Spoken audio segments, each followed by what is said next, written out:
Hi, and welcome to the second episode of Ropers Dynamics Africa. I am Basma Hawari, and in our last episode, we explored Africa's shifting demographic. And this time, we are diving deeper into what will define Africa's working population, Gen Z. They are digital natives, entrepreneurial by nature, with the reputation for being a tech-savvy expert say they will reshape Africa's future. And for that, we have the perfect guest, Zain Ali, CEO of Centuro Global. Zain, welcome. Thank you. Thank you for having me. It's a pleasure. Let's start with an introduction. Can you tell to our audience what Centuro Global does and how you see Gen Z shaping the future of work in Africa? Sure.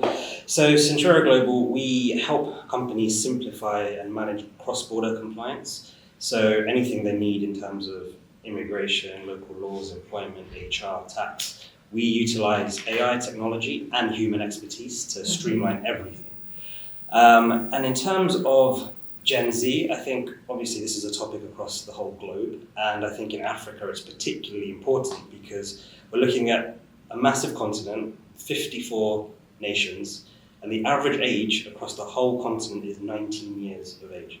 So Gen Z, they are the future of not just the current generation around the whole world, but also of Africa. And I think when we consider some of the opportunities in Africa, it's hard to kind of simplify across 54 countries, but when you really break it down, if you ask me and my expertise and the kind of companies and clients we've supported, there are probably two significant opportunities that I see in the continent of Africa right now that Gen Z can kind of align with. So the first one relates to renewable energy.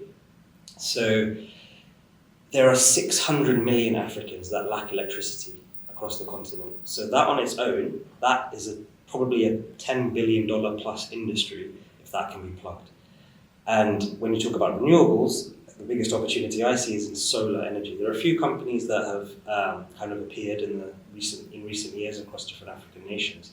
But I saw a study recently, it's more of a hypothesis that if you were to cover 1.2% of the Sahara Desert with solar panels, that would be enough to power the entire planet. So just 1.2% of the Sahara. I think there are 11 countries in Africa that cover the Sahara Desert.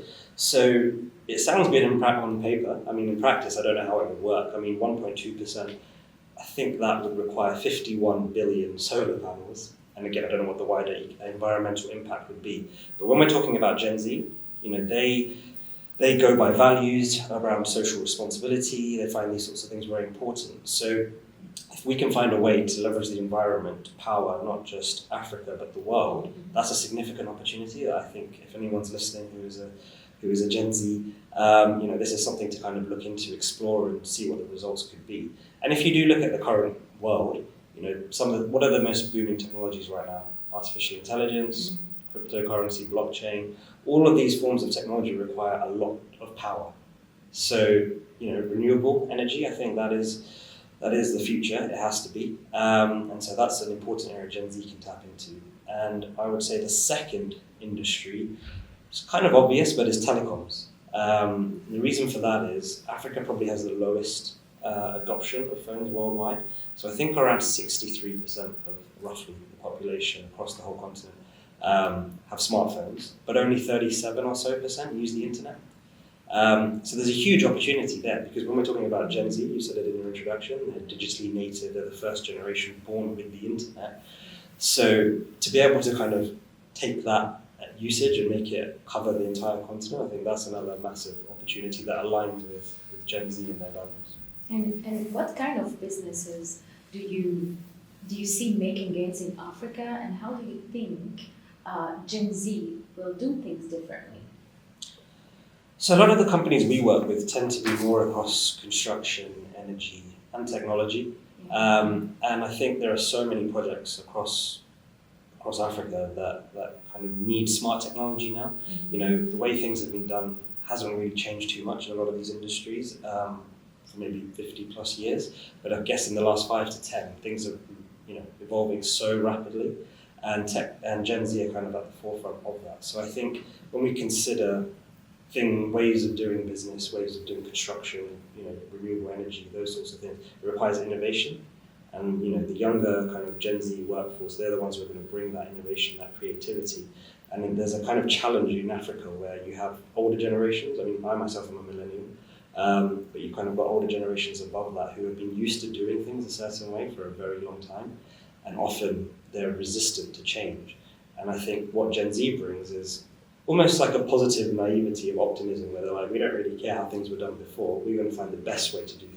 Some people call Gen Z lazy, but actually, when you really think about it, it's efficiency. How do we do things the most efficient way, the quickest way, so that we can go and have work-life balance? We want to do other things, but we still want to do a good job. We want to make a difference, and technology enables us to be more efficient. So I think that's a key ingredient that Gen Z brings. Yeah, I agree. You raised venture capital before to start Centuro Global after a career as a lawyer, right? Yes. In the sport industry in London. So you know all about working for big companies with offices all over the world, as well as doing your own thing, right? And having lived a corporate life as well as being an entrepreneur, what do you see as the big trends in HR in Africa? Big trends in HR in Africa. I think there are a number of key trends. So the first one I would say is skills-based recruitment. Yeah, skills. Yeah. So I think historically, this isn't just in Africa, but it's all over the world, but particularly in African nations, Asian nations, Africa specifically, there's a culture around education. Education is so important. Parents, really value degrees and that higher attainment. Mm-hmm. And I think what we're seeing now is we're in a world where in Africa, there's quite high youth unemployment in a lot of countries. Some countries it's even up to 60%. So you're kind of getting this disillusionment now where young people are going to university, they're studying to get jobs. They graduate, they can't get those jobs. Mm-hmm. Now we have AI, which is replacing a lot of those jobs, or in theory, in the future may replace aspects of those jobs. So that's creating a new culture where people are thinking, okay, we have technology, we can be entrepreneurial. Do we really need to go to university and study these degrees? Unless you want to do something vocational, like in engineering or medicine or law, for example. So I think what we're seeing now is an opportunity where people are upskilling themselves. They're saying, well, I'm going to learn about AI, I'm going to take courses on YouTube, I'm going to find other online courses, and I'm going to use that to really give myself practical skills that are needed in this new workplace. So I think one key HR trend is for employers or HR departments to be looking at skills more than the school that somebody went to. So I think that's very important. And kind of carrying on from that, I think is also upskilling. So employers themselves now need to be thinking, we're in a new environment. Technology is developing so fast. I don't know if you're familiar with Mary Poppins, but you say things are changing quicker than you can say supercalifragilisticexpialidocious.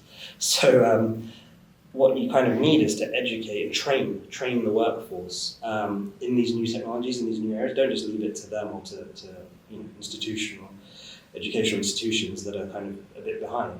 So if you look at, I think it was just 2 weeks ago, Microsoft announced that they have a plan to upskill 1 million South Africans in AI and cybersecurity by 2026, so it's effectively within a year.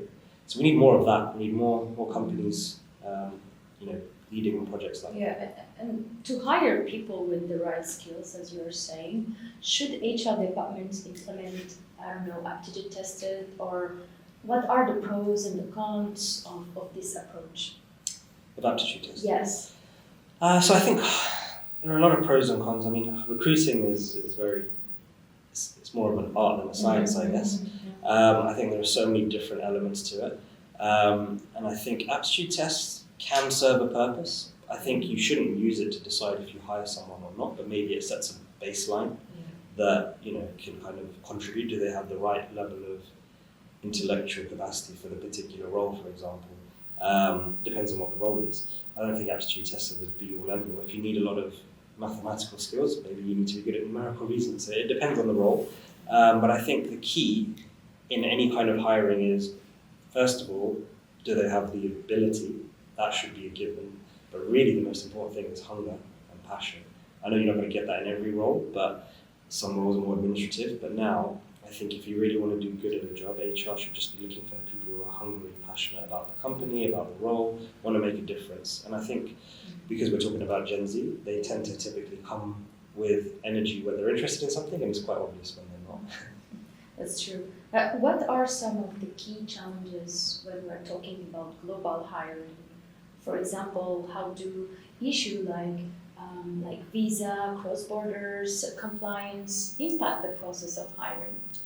Yeah, global hiring is obviously a major trend right now. I think given the advent of remote work post-COVID, companies now are aware we can hire anyone from anywhere. And I think that's presented quite a big opportunity in Africa specifically because people across different countries in Africa can now work for employers in other continents without having to necessarily relocate. Sometimes they will need to. What that then means is that creates complications around payroll, around tax, around employment law. There's a whole host of issues that HR departments need to think about. And I think one of the biggest risks that I think more and more HR departments are aware of it now, but over the last few years there were some kind of grey areas. There's a risk called permanent establishment. So if you employ people in a country but you don't have a physical entity there, you, without actually having set one up, you accidentally have created a permanent establishment because each of those employees has a tax liability. And so you can be fined by that country for employing people without having an entity. So you have to pay a fine, then you have to pay back the corporation tax.